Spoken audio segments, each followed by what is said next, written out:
baginda Rasulullah sallallahu alaihi wasallam yang beliau begitu merindukan bulan suci Ramadan. Dalam hadisnya Nabi mengatakan, "Lau ta'lamu ummati ma fi Ramadan latamannat an yakuna as-sanatu kulluha Ramadan." Dia kata, umatku tahu fadilah bulan Ramadan, sungguh mereka ingin sepanjang tahun itu adalah Ramadan. Kama qala Nabi sallallahu alaihi wasallam. Sebagai malam penutup malam ini sebelum menjelang Ramadan, marilah kita masih berbicara tentang taubat. Taubat kepada Allah Subhanahu wa taala, taubat mengharapkan ampunan Allah Subhanahu wa taala. Jadi kata Imam Al-Ghazali, wa amma ma'na ar-rabi'u, makna yang keempat, wa huwa intidaru afillah taala. Kita mengharapkan menantikan ampunan Allah Subhanahu wa taala. Karena orang yang sudah diberikan ampunan, dibukakan pintu surga. Orang yang sudah mendapatkan ampunan, dibukakan pintu rahmah. Orang yang sudah mendapatkan ampunan, diberikan kemudahan rezeki. Fa'ilajuhu ma sabaqa wa huwa kaman yunfiqu jami'a amwalihi wa yatruku nafsahu wa ayalahu fuqara muntadhiran min fadlillahi ta'ala. Kata beliau, sama dengan orang yang punya harta yang banyak. Harta itu dia infakkan semuanya. Kata orang alim atau ulama, kalau kamu infakkan harta semuanya, kamu akan dapat rezeki yang banyak. Dia infakkan semua harta itu. Sementara setelah infak itu dia menjadi fakir. Dalam fakirnya apa? Dia menantikan fadilah Allah Subhanahu wa taala. Mungkin memang harta kita tidak banyak, tapi Allah memberikan kita fadilah. Nah, keyakinan seperti itulah orang yang bertobat mengharapkan ampunan Allah Subhanahu wa taala. Muntadhiran min fadlillah, menantikan rezeki fadilah Allah Subhanahu wa taala. Ayyarzuqu al-'uthur ala kanzin min ardi khalqi. Apa maknanya? Allah akan memberikan rezeki kepadanya daripada bendaharaan alam semesta ini. Kalau kita sedekahkan mungkin satu emas, Allah akan keluarkan dari perbendaharaan alam semesta ini dengan jumlah yang tidak terbatas. Fa inna imkana al-'afwi 'anil dhanbi mithla hadzal imkan. Ampunan dosa juga begitu. Orang kalau sudah diampuni dosanya, rezekinya melimpah. Kalau sudah diampuni dosanya, ketenangan bahagianya ada. Tapi orang yang banyak dosanya, hidupnya tidak akan tenang. Kalau matinya susah dia. Kenapa? Karena dia berhadapan dengan neraka. Ampunan itu membuka pintu-pintu kebahagiaan, pintu-pintu maghfirah. Nah, jadi oleh karena itu harapan kita di penghujung bulan Sya'ban ini mendapatkan ampunan Allah Subhanahu wa taala. Sebelum kita masuk bulan Ramadan, kita sudah menyongsong malam-malam ampunan. Kita harus mengharap itu, menyongsong malam-malam ampunan Allah Subhanahu wa taala. Jadi ada manusia yang tidak perlu ampunan Allah, maka Allah mengatakan, wasari'u ila maghfiratin min rabbikum, bersegeralah kamu minta ampun kepada Allah. Jadi pokoknya asal duduk astagfirullah. Astagfirullah bukan hanya karena dosa, tapi juga astagfirullah karena pahala. Astagfirullah bukan karena noda, tapi juga karena karunia. Orang yang beristighfar, Allah berikan tambahan karunia kepadanya. Ini. Jadi jemaah dirahmati Allah Subhanahu wa taala, wa huwa mithlu man yatawaqqa'u an-nahab min adh-dhulmah fi baladi. Orang yang mengharapkan ampunan seperti orang dalam kegelapan yang mengharapkan secercah cahaya.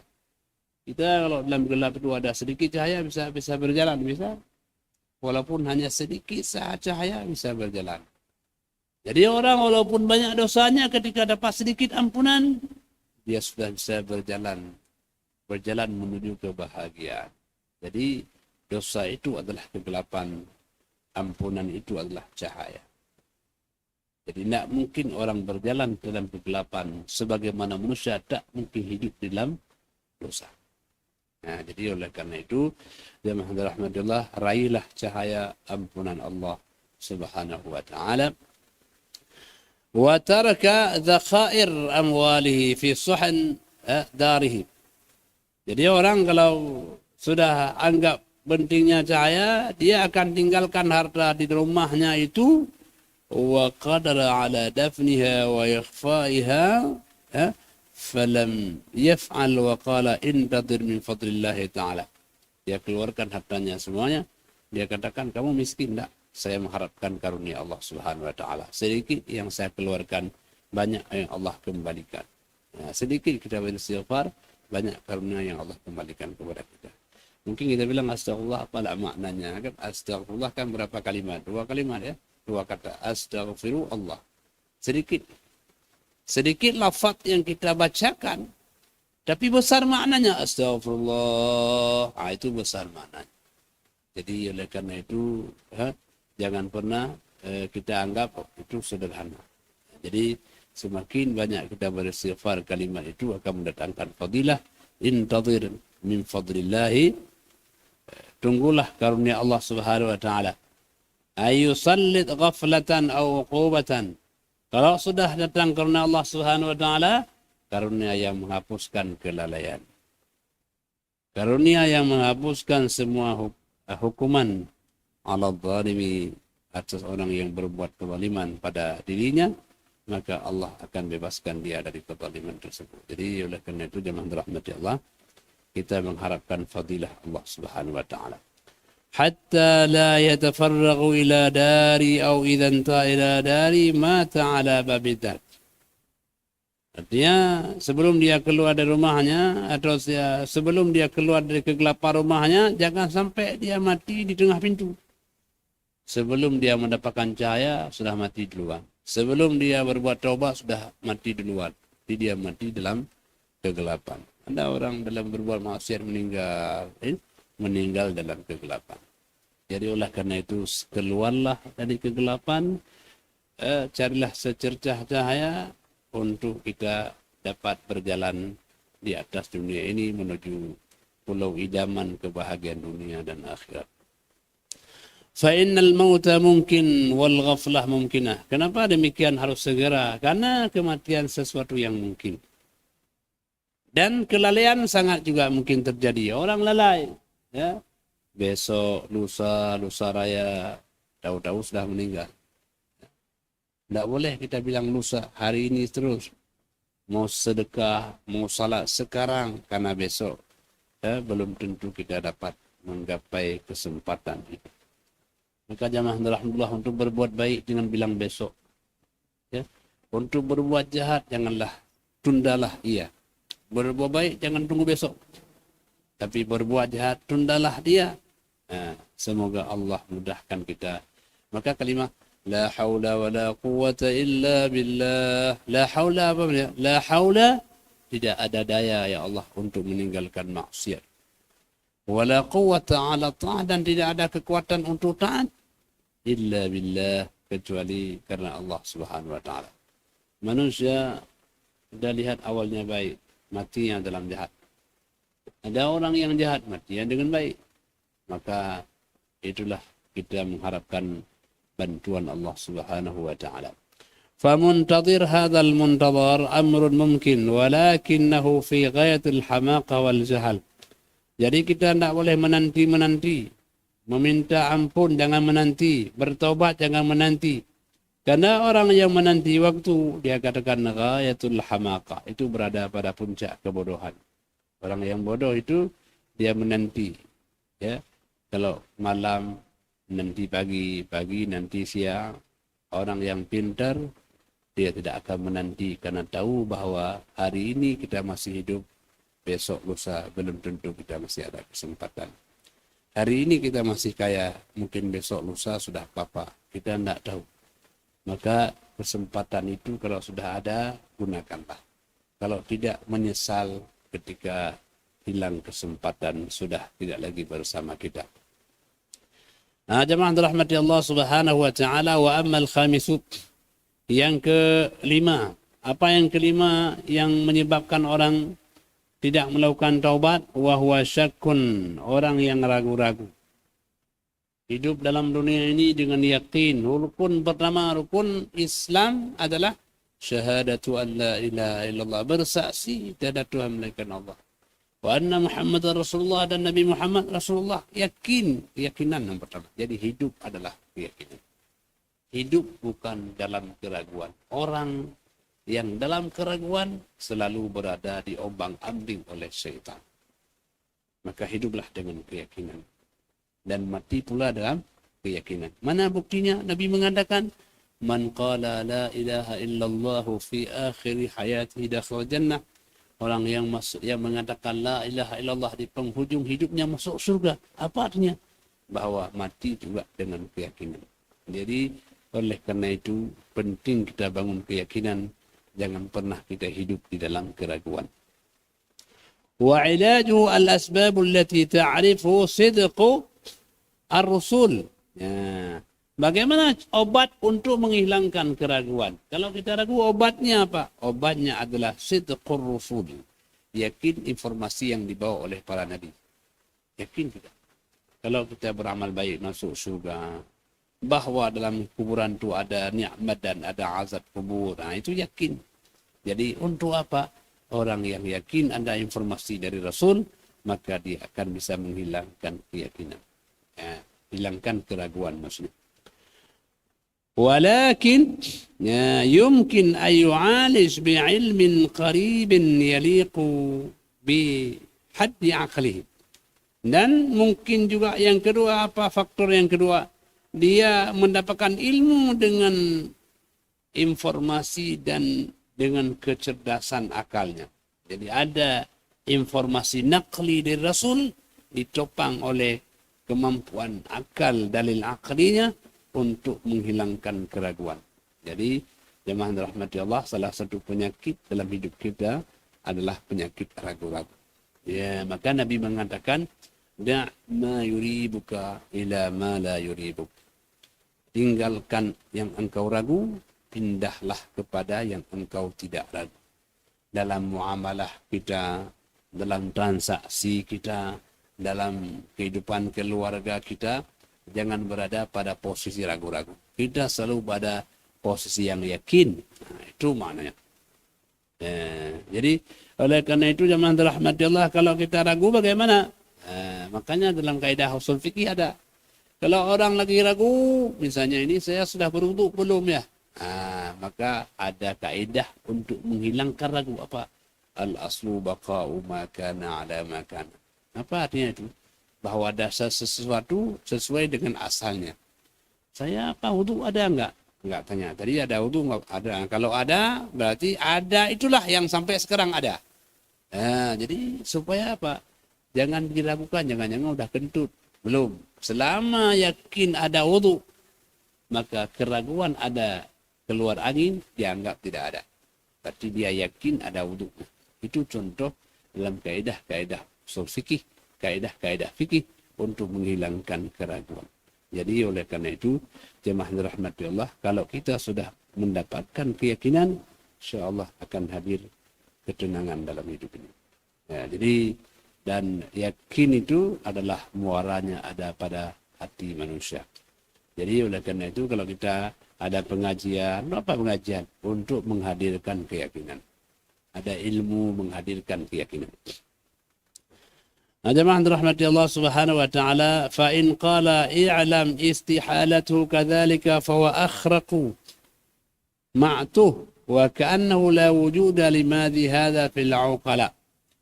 Wa in qala ana syakkun fihi fa yuqalu law wa alqat summuha fihi wa jawadat sadaqahu fa hal ta'kulu aw tatruku wa in kana naidil at'imah. Jadi contoh orang menghilangkan keyakinan. Kalau orang bilang ini dalam makanan ini ada racun, kira-kira makan enggak ya? Dia pasti hilangkan keraguan, yakin ada racunnya. Kenapa? Karena mudaratnya lebih banyak. Jadi yakinlah seperti itu. Jadi kalau kamu berbuat demikian, maka kamu akan mendapatkan sengsara di akhirat. Walaupun sengsaranya belum, tapi yakin kita sebagai yakin yang orang bilang ada racun, jangan maka ada racun. Jadi walaupun memang mungkin tidak ada, tapi kita yakin. Yakin kalau kita makan mudarat, maka kita hindari. Maka demikianlah maksiat. Yakinlah maksiat itu ya akan mendatangkan musibah dalam kehidupan. Nah, jadi oleh karena itu jemaah rahmati Allah, maka orang-orang yang alim itu kalau malam mereka menangis. Menangis bukan karena hartanya, tapi menangis karena mereka takut. Takut apakah amalnya diterima atau tidak. Takut kalau dosanya bertambah banyak. Takut kalau amalnya ria. Takut kalau hidupnya sia-sia. Takut kalau matinya tidak bisa menjamin dia mendapatkan syurga. Itu yang ditakutkan. Nah, jadi oleh karena itu, jemaah rahmati Allah, orang beriman tidak ada merasa aman dalam hidupnya. Hanyalah orang yang tak beriman merasa aman. Orang yang beriman selalu berada pada dua posisi, mengharapkan ridha Allah dan takut mendapatkan azab Allah. Selalu begitu. Nah, jadi jemaah rahmati Allah Subhanahu wa taala, jadi itu cara untuk menghilangkan keraguan. Fa yaqulu utrukhu la muhalah li'anni aqulu in kana kadhiban fala yafutuni illa hadha ta'am. Walaupun misalnya itulah makanan satu-satunya, tapi karena kita apa yang pertama itu dikatakan ada racun dalamnya, maka kita tidak akan makan. Ya, walaupun itu makanan satu-satunya. Kenapa? Karena makanan beracun lebih mudarat daripada kita tidak makan. Tidak makan mudarat, tapi makan dengan beracun lebih bermudarat karenanya. Jadi hidup dalam dunia ini ibaratnya seperti itu. Ya jemaah rahmati Allah Subhanahu wa taala, wal mautu bil idafa ila alami sabar an at-ta'ami wa idafa an wa isabatu asyadid. Kalau misalnya kita tidak makan, ya kita akan sakit. Tapi kalau kita makan, kita akan mati. Mana lebih mudarat? Tidak makan sakit atau makan mati? Lebih baik enggak makan, walaupun sakit masih ada kesempatan hidup. Demikianlah kira-kira jemaah dalam yang dirahmati Allah. Kalau orang berbuat maksiat, seakan-akan dia makan racun dan dia akan mati intelektualitasnya, mati kebahagiaannya, mati masa depannya. Jadi kalau ada makanan yang haram, sudahlah saya lebih baik tidak makanlah. Lapar nanti bisa makan kemudian. Karena makan yang haram sama dengan mati. Nah, itulah hadirin dirahmati Allah, cara kita untuk menghilangkan keraguan dan supaya kita selalu dekat dengan Allah, mencari pintu-pintu taubat. Ada pembanding. Jadi orang kalau dia musibah dunia ini, dia akan terbatas waktunya selama hidup. Tapi kalau musibah akhirat itu, dia tidak ada batas kesengsaraannya. Nah, orang misalnya sakit itu paling-paling meninggal. Tapi kalau dia musibah akhirat, tidak mati lagi. Selama-lamanya berada di dalam azab. Maka oleh karena itu, rugilah orang yang memilih dunianya dan menjual akhiratnya. Orang jual akhirat. Rumah di akhirat dijual. Ya? Jangan jual akhirat dengan nilai dunia yang sangat sedikit harganya. Jangan orang kemudian menjual akhirat dengan nilai dunia yang tidak seberapa. Hamba Allah yang muliakan Allah Subhanahu wa taala, fa yaqalu ya subhanallah kaifa tuakhir sidqal anbiya kulluhum ma'a tahara lahum min mu'jizatin wa sidqin kafatil awliya wal ulama wal hukama. Maka dikatakan kepadanya, ya subhanallah, bagaimana engkau mentakhirkan apa yang disampaikan oleh para nabi? Tidak yakin yang disampaikan oleh para nabi. Mereka hadir dengan membawa mukjizat. Disampaikan para ulama, sampaikan para aulia, para hukama. Ada azab kubur, ada azab akhirat. Kok enggak yakin? Orang aja bilang ini makanan beracun, yakin kita. Nabi datang pakai mukjizat. Ya, Nabi bawa risalah, tapi orang enggak yakin. Kenapa? Karena manusia ini memang ingin yang segera. Ya. Manusia tahu kalau nak salat azab tahu dia, tapi dia bilang alah itu kan lama masih lama tu. Apa kita pikir sekarang? Yang kita pikir apa kita makan sekarang itu. Ya, jadi manusia ini ya bal tu'siruna al-hayata ad-dunya wal akhiratu khairun wa abqa. Kalian manusia ini pasti lebih mengedepankan dunia. Apa dia nak tahu akhirat? Tahu dia. Tapi dia bilang walaupun azab akhirat kan masih lama. Nanti bertobat kita. Begitulah Manusia meremehkan akhirat. Padahal kalau dia pilih akhirat, dunianya nggak kurang. Nabi Sulaiman apa kurang? Ada kurang tak? Nabi Sulaiman alaihi salam. Apakah dunia berkurang? Tak. Bahkan burung-burung itu bersamanya. Kita dengar cerita hudhud. Betul ya? Cerita hudhud. Ya? Itu termasuk bahagian informasi Sulaiman. Saya lihat bagaimana cerita. Kenapa hudhud ada dalam Al-Quran? Ternyata hudhud ini burung yang istimewa. Dia dapat terbang ribuan kilometer tanpa berhenti. Dia termasuk engineer yang bisa mencari air. Maka Sulaiman ketika dia berjalan di gurun itu dia cari hudhud. Tolong informasikan di mana kita ada air. Siap, kata Sulaiman. Nanti sejauh sana, di sana ada air. Nah, dia termasuk ahli engineering bidang air. Hudhud. Nah, itu. Jadi ternyata apa kurang Sulaiman? Tidak kurang. Jadi ketika orang dia mencari akhirat, dunia itu akan bersamanya. Ya, jadi oleh karena itu zaman rahmatullah, jangan kita buang akhirat mencari dunia. Karena kalau dunia tak bisa menggapai akhirat. Tapi dengan akhirat kita dapat meraih kehidupan dunia. Hamba Allah yang dimuliakan Allah Subhanahu wa taala. Nah, jadi bal jami'u asnafil uqala. Bahkan engkau meninggalkan orang-orang yang uqala, yang punya akal yang kuat. Ya. Walasta a'ma bihim juhalul awam bal zawil albab.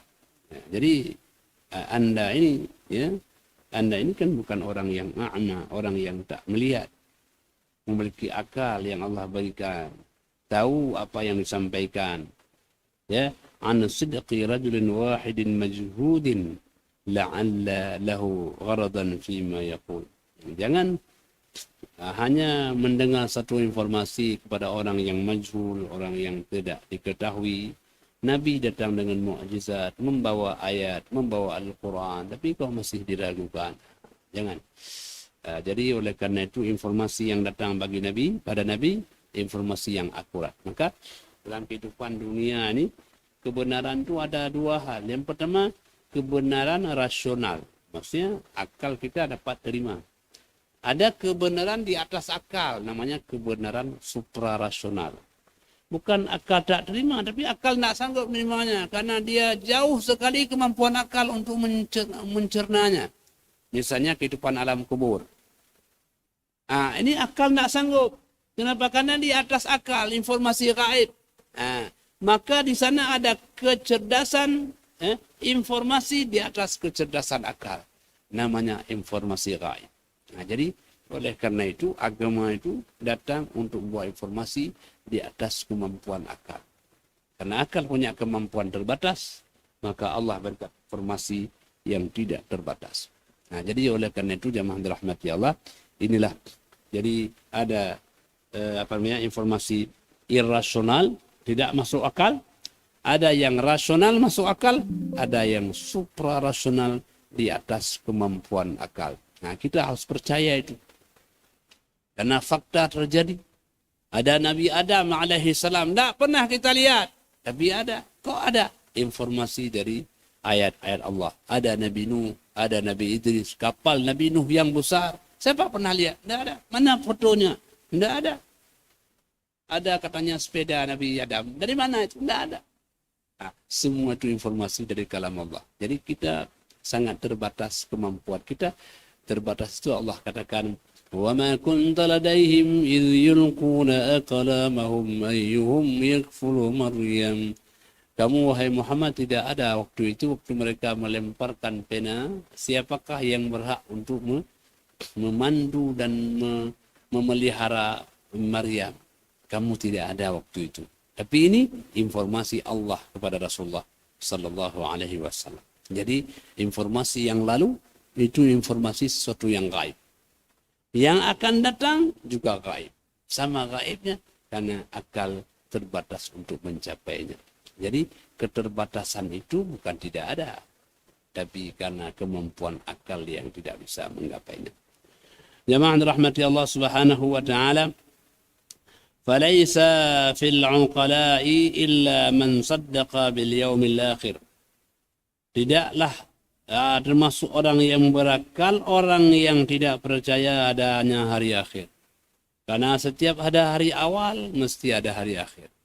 Setiap ada orang hidup, mesti ada orang mati. Kan ini namanya logika ya. Kalau ada hari awal, mesti ada hari akhir. Nah, jadi tidaklah ada dalam pikiran orang akal ini kecuali dia percaya pada hari akhir. Wasbata thawaban wa iqaban. Ada hari akhir untuk apa? Untuk Allah berikan pahala dan siksa. Kepada orang baik Allah berikan pahala, kepada yang tidak baik Allah berikan siksa. Untuk apa? Untuk menunjukkan keadilan Tuhan. Kalau orang baik dengan buruk sama saja kan, orang baik bilang untuk apa kita baik? Toh akhirnya sama juga. Nah, Allah berikan timbangan di hari akhirat untuk menunjukkan keadilan. Hatta kata Nabi, suatu hari nanti ketika dalam dunia ini kalau kambing berlaga itu yang satu ada tanduknya, satu tidak ada tanduk. Waktu dia berlaga kalah yang tidak ada tanduk. Ya. Tapi pada hari akhirat Allah bangkitkan mereka, dua-dua dikasih tanduk. Untuk apa dua dikasih tanduk? Yalah ya Allah, saya dulu kan kalah, tak ada punya tanduk. Maka Allah hadirkan mereka bertanduk itu, Allah tunjukkan itulah keadilan Allah Subhanahu wa taala. Jadi jemaah dirahmati Allah, begitulah Allah menunjukkan kekuasaan dan keadilannya. Nah, jadi oleh karena itu akhirat ini ada karena Allah hendak tunjukkan keadilannya dan kasih sayangnya. Wa ikhtalafu fi kaifiyatihi, walaupun mereka ulama berbeda pendapat bagaimana Allah memberikan pahala kepada hambanya. Pahala surga Allah berikan dengan rahmatnya. Azab neraka Allah berikan dengan adalahnya. Bagaimana maksudnya? Kalau masuk surga itu ya Allah bilang sudah kamu masuk surga, sudah ada amal. Memang amalmu tidak cukup masuk surga, tapi masuklah karena sayangku kepadamu. Tapi masuk neraka semata-mata karena kesalahannya. Orang yang berbuat salah satu maka dihukum satu. Jadi masuk neraka karena adalah, masuk surga karena rahmah. Kalau ditimbang-timbang amal kita, mana cukup masuk surga? Memang surga berapa harganya? Tidak cukup. Tapi memang surga tidak dibeli dengan amal kita. Tapi amal itu sebagai bentuk penghargaan Allah senang kepatuhan kita. Maka karena kepatuhan itulah kita dimasukkan dalam surga. Bukan karena amal. Sehingga ada satu tafsir menjelaskan begini. Ada orang ditanya, orang ini soleh kali, taat kali. Kalau siang berpuasa, kalau malam dia qiyamul lail. Dia tanya, hambaku, kamu mau masuk surga pakai apa? Oh, saya Allah, saya pakai amal saya, Pak. Karena dia merasa banyak amal. Saya pakai amal saya aja. Oh ya, kamu tahu, amalmu itu hanya cukup